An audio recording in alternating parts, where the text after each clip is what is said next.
People used to tell us we were the stable ones. 6 years married, and somehow we'd become the couple other couples pointed to when they wanted to believe it was possible. The renovated kitchen with the marble island Alina picked out over 4 agonizing weekends, the dinner parties where she'd light candles she swore made the wine taste better, the easy rhythm of two people who decided together not to rush into kids. We were going to get there. We had time. That's what I believed anyway, right up until 9:47 on a Tuesday night, when her phone lit up on the kitchen counter, and I happened to be standing close enough to read it. I want to be precise about this because precision is the only thing that's kept me sane since. I wasn't snooping. I wasn't lurking.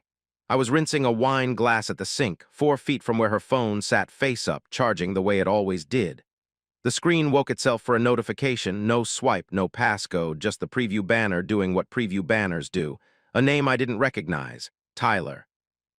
And beneath it, 3 lines of a message that didn't need any context to land like a fist. Can't stop thinking about last night. You make me feel like I haven't felt in years. 3 seconds. That's all it was on the screen before it dimmed itself back to black. 3 seconds and an entire architecture I'd spent 6 years building, the timeline of us. The story I told myself about who she was and who we were together came down without a single sound. I want to tell you I dropped the glass. I didn't. I finished rinsing it. I set it in the rack. I dried my hands on the towel that hung from the oven door, the one she always told me to use instead of my jeans, and I did not look at her.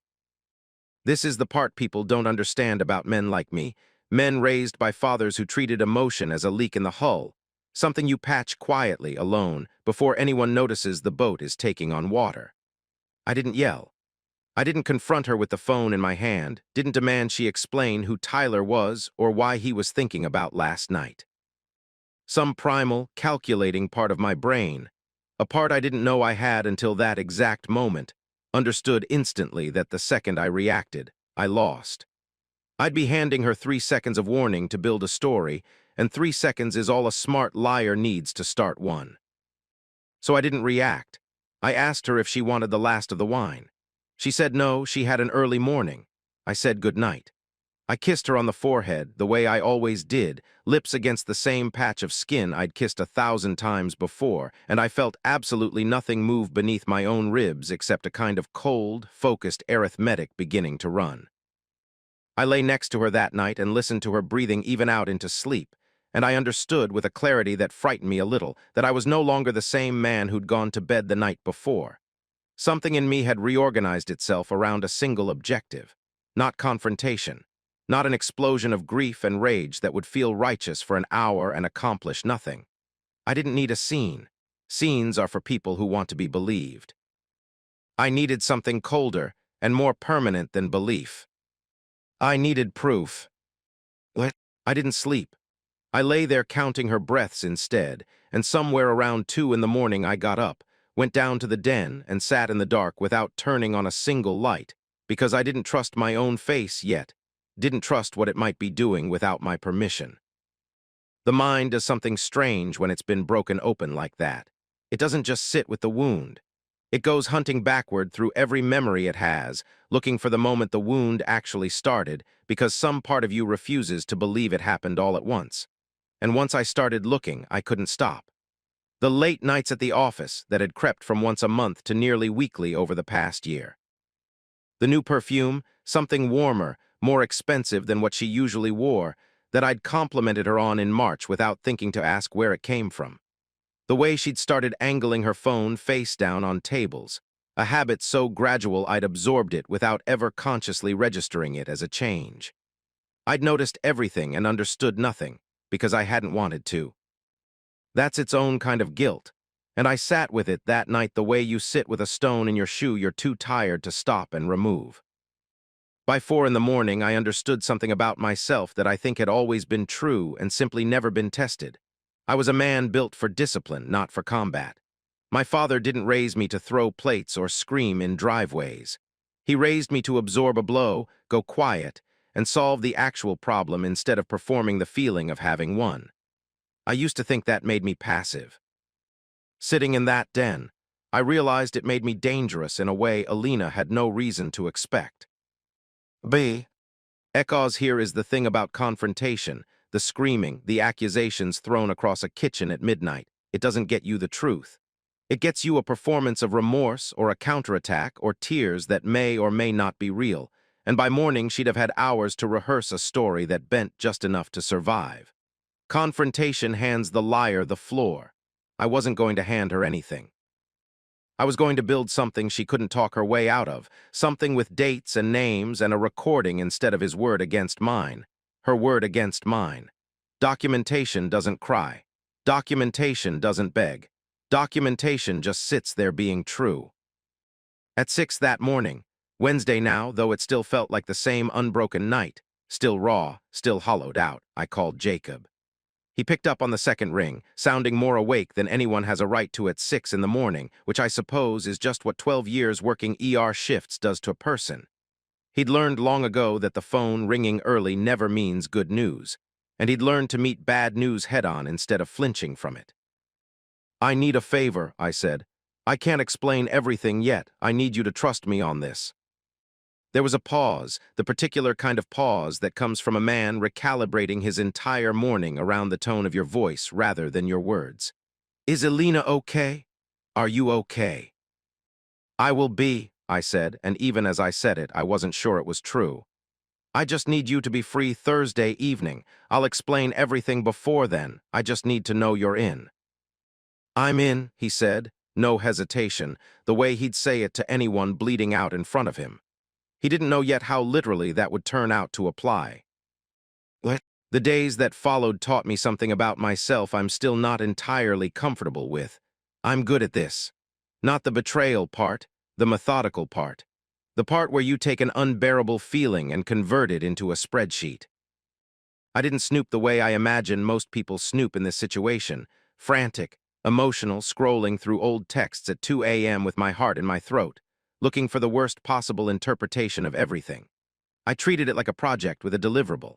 I started keeping a private log on my phone, dates and observations only, no editorializing, the same flat language I'd use for a status report at work.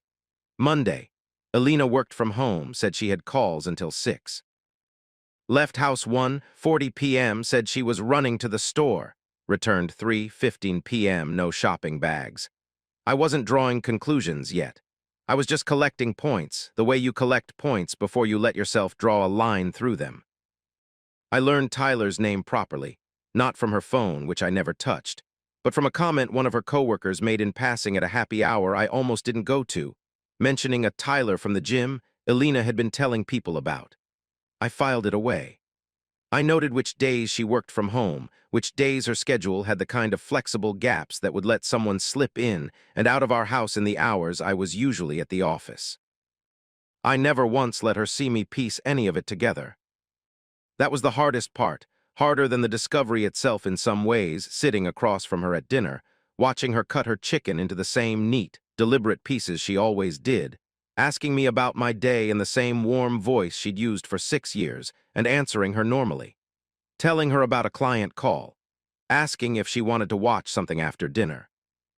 Somewhere underneath the table, I felt like two different men were sitting in the same chair. One of them still loved her on pure muscle memory, and the other was running a quiet audit of every word that came out of her mouth, checking it against everything he now knew. What I hadn't expected was that she'd get warmer, not distant, not guilty acting in the way people imagine guilt looks, more affectionate, actually.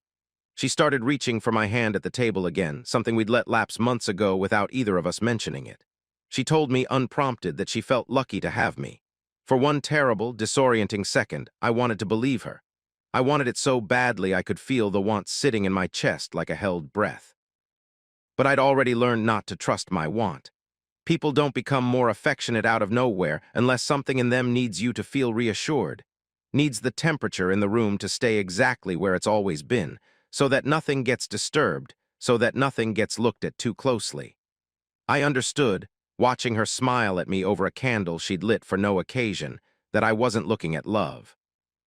I was looking at guilt management, performed by someone who didn't know yet that her audience already knew the ending. There was a night that first weekend when I almost broke my own rule. We were lying in bed, the lights off, and She shifted closer to me in her sleep the way she used to when we were newly married, her hand finding my chest out of pure habit. And for a moment I lay there rigid, fighting the urge to wake her up and ask her simply, why? I think that's the part nobody warns you about. That betrayal doesn't just make you angry at the person who did it. It makes you suspicious of yourself, makes you go combing back through your own behavior looking for the crime you must have committed to deserve this. I caught myself doing it more than once that week, and every time I made myself stop. Whatever I had or hadn't done, it didn't entitle her to a lie. I held on to that the way you hold a railing on a staircase you can't see the bottom of. By the following Wednesday, 8 days after the message had first lit up her phone, I had enough. The patterns had repeated themselves twice over, clean and undeniable, and I called Jacob again and told him everything. The message, the name, the pattern of days. He went quiet on the phone for a long moment, and when he spoke again, his voice had dropped into something steadier, more clinical, the same voice I imagine he uses on people bleeding out in front of him. Thursday, he said, your walk, what time do you leave? 7, same as always. Then nothing changes, he said.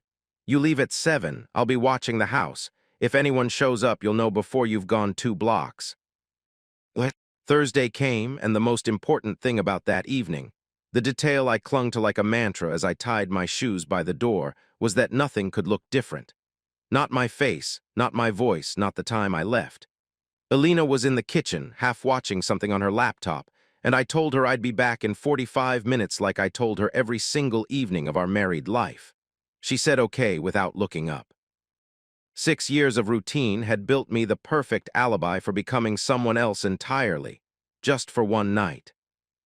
I stepped out into the warm evening air at exactly 7 and started walking the same loop I always walked down our street, left at the Hendersons' place with the crooked mailbox, toward the greenbelt along the back of the neighborhood.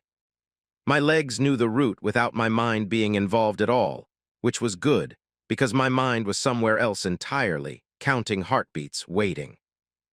8 minutes in, my phone buzzed in my pocket. Jacob. Someone's here, he said, low, controlled, the same voice he must use when a trauma comes through the doors at 2 in the morning and everyone else in the room is panicking. Side gate. A guy, average height, dark jacket. He let himself in like he's done it before. He's not knocking, Daniel, he's just walking in. I didn't run.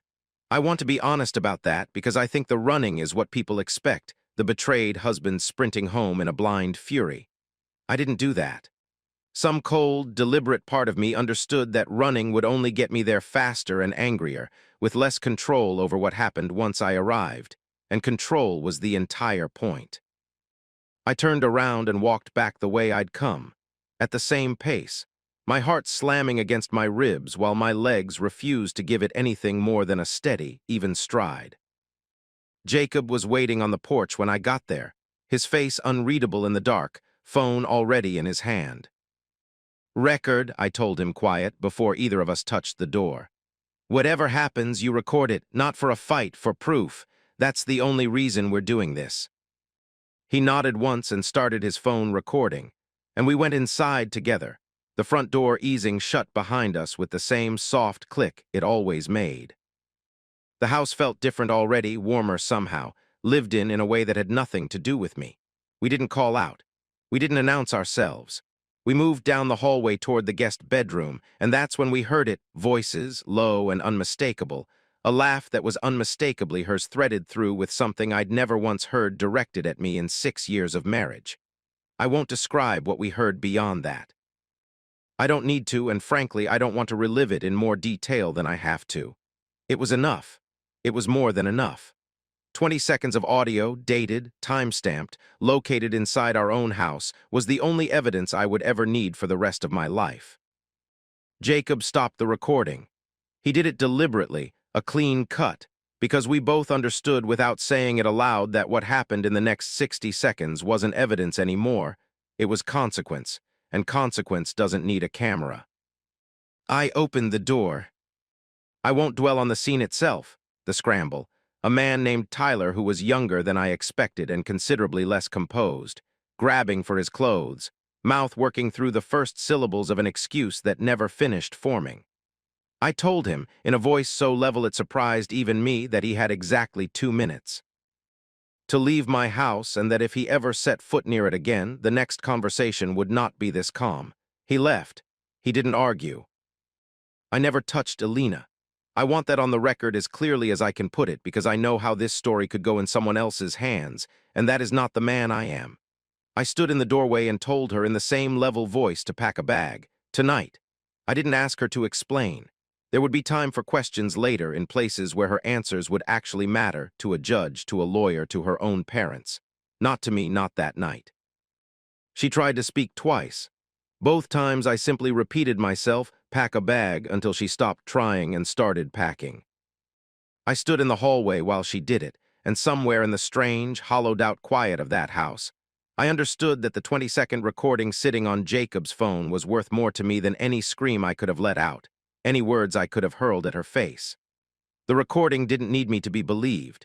It simply was true, and now, finally, so was everyone else's understanding of it.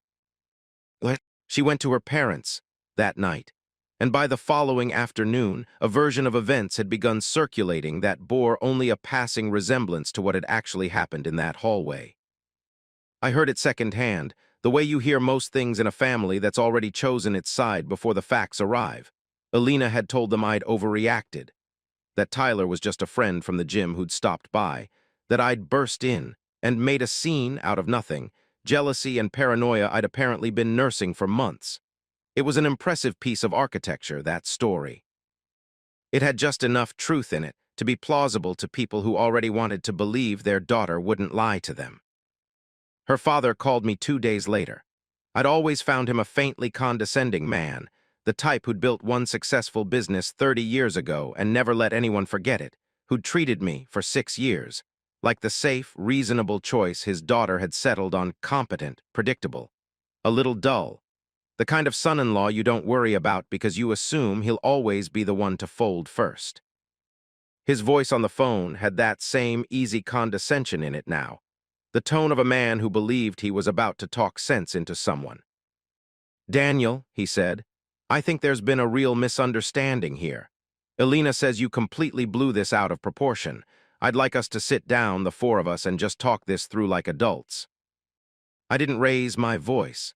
I didn't argue with him, didn't tell him what I'd heard through that bedroom door, didn't waste a single word defending myself against a story I knew was already collapsing under its own weight. I told him I'd send him something, and that he was welcome to call me back afterward if he still wanted to talk. I forwarded him the recording. He didn't call back. Nobody called back, not for 3 full days, and when Alina's mother finally did reach out, it wasn't to mediate. It was to ask, in a small, chastened voice, whether I intended to be reasonable about the divorce. I told her I intended to be honest about it, which was a different thing entirely, and which I don't think had occurred to anyone in that family as an option until the recording made honesty the only option left standing. I filed for divorce on grounds of adultery within the week. My attorney, a sharp, unsentimental woman named Patricia who'd clearly seen every version of this story before, built the case around 2 pieces of evidence.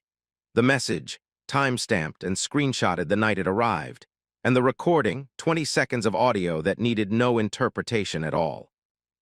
Alina's attorney tried, briefly, to argue something resembling entrapment, that Jacob's presence in the house constituted some kind of orchestrated invasion of privacy. It didn't survive a single hearing. Nothing illegal had happened. A man had walked into his own home with a friend he'd invited and recorded what was happening inside it. Tyler was the one who'd let himself in through a side gate that wasn't his. There was no trap. There was only a door that opened on schedule, and the truth standing on the other side of it. The settlement, when it came, wasn't close. I kept the house. I kept my name clean in every sense that mattered, professionally and otherwise, while a version of the truth made its slow, inevitable rounds through people who'd once called us the stable ones. I felt no triumph reading the final paperwork, no fireworks, nothing like the satisfaction movies promise you in moments like this. What I felt was quieter than that, something closer to relief, the particular relief of a man who built a case instead of a scene, and watched it hold up exactly the way he'd designed it to. The same discipline that had let me say goodnight to her with a kiss on the forehead, 3 seconds. After my entire life cracked open on a kitchen counter, was the discipline that finished this.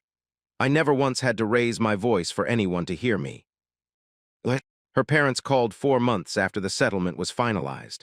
I almost didn't recognize her father's voice when I picked up, quieter than I remembered, stripped of the easy condescension that used to live in every sentence he sent my way. He said they'd misjudged me. He said it plainly, without much preamble, the way people apologize when they've finally run out of better explanations to offer themselves. Her mother got on the line briefly, too, said something about wishing things had gone differently, and I let both of them say what they needed to say. I accepted it. I want to be honest about the shape of that acceptance, though, because I think it matters. I wasn't warm about it. I wasn't cold either. I didn't need to punish two people who'd simply believed their daughter the way most parents would. But I'd never been chasing their approval in the first place, not during the marriage, and certainly not after it ended. I'd only ever wanted one thing out of all of this, and it had nothing to do with whether Alina's parents thought well of me. I wanted the truth sitting somewhere solid and undeniable, on the record, where nobody's softened version of events could quietly erode it over time. I had that now. Their apology was just an echo of something I'd already settled inside myself months earlier, standing in a hallway with a recording on Jacob's phone. The house is quieter these days. Not empty, I want to be precise about that distinction because I think people assume those two things are the same and they aren't. Empty implies absence, a hole where something used to be. This isn't that. The marble island is still there. The renovated kitchen is still mine. I cook in it most nights now, just for one, and I've found I don't mind the sound of my own knife against the cutting board nearly as much as I thought I would. The house isn't empty. It's just honest now. In a way it wasn't for at least the last year I lived in it without knowing. I still walk at 7. Same loop down the street, left at the Henderson's place with the crooked mailbox, along the Greenbelt and back. The neighborhood hasn't changed at all, which used to strike me as strange in the weeks right after, that the world could look so exactly the same after something in my life had ended so completely. I've stopped finding it strange. I think I understand now that the world was never going to pause for what happened to me, and there's something almost steadying in that. The porch lights coming on at the same time they always have, the same dog barking at the same fence 2 houses down. I walk alone now. I found I prefer it. People ask me sometimes, carefully, the way you ask someone about a wound you're not sure has finished healing, whether I've forgiven her. I tell them the truth, which is that forgiveness was never really the project. I wasn't trying to arrive at some soft, redemptive place where the betrayal stopped mattering. I was trying to make sure it couldn't be rewritten into something smaller and easier to live with, not by her, not by her parents, not by anyone standing at a safe distance from what actually happened in that house. I made sure of that. The record says what it says, and it will keep saying it long after anyone's memory of that Thursday night has gone soft and unreliable. I didn't need her to admit anything in the end. I only needed the truth to be louder than her. It was,